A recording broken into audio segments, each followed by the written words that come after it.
ये क्वेश्चन भी एग्जामिनेशन में कई बार पूछा जा चुका है।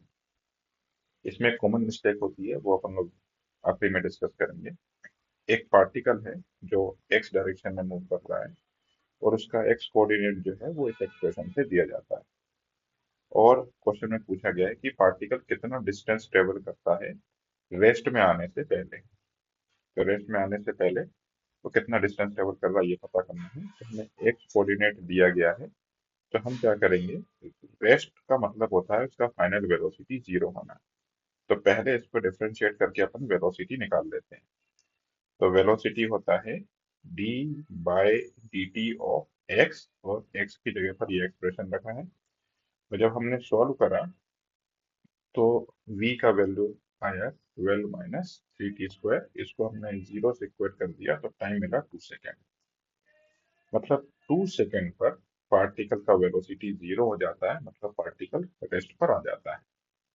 तो हम पता करते हैं कि 2 सेकेंड पर पार्टिकल कहाँ पर था। तो हम ये t की वैल्यू 2 सेकेंड यहाँ पर पुट कर देंगे, तो हमें पता चल जाएगा कि पार्टिकल कहाँ पर था।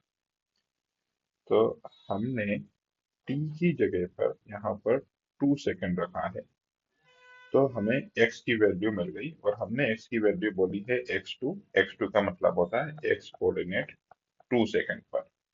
तो वो सॉल्व करने के बाद में आया 56। लेकिन हमें ये भी पता करना पड़ेगा कि पार्टिकल इनिशियली कहाँ पर था। इनिशियली का मतलब होता है t is equal to zero. हमने क्या करा, इसी एक्सप्रेशन में t को जीरो पुट करा। तो जब मैं t को जीरो पुट करूंगा तो ये भी खत्म हो जाएगा, ये भी खत्म हो जाएगा, इनका वैल्यू जीरो हो जाएगा, तो x का वैल्यू आएगा 40। तो ये देखिए, ये वैल्यू आया 40।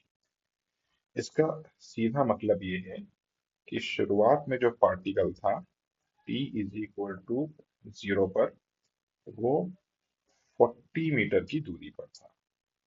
और t is equal to 2 second पर वो पार्टिकल का x कोऑर्डिनेट कितना हो गया, वो हो गया आपका 56 मीटर।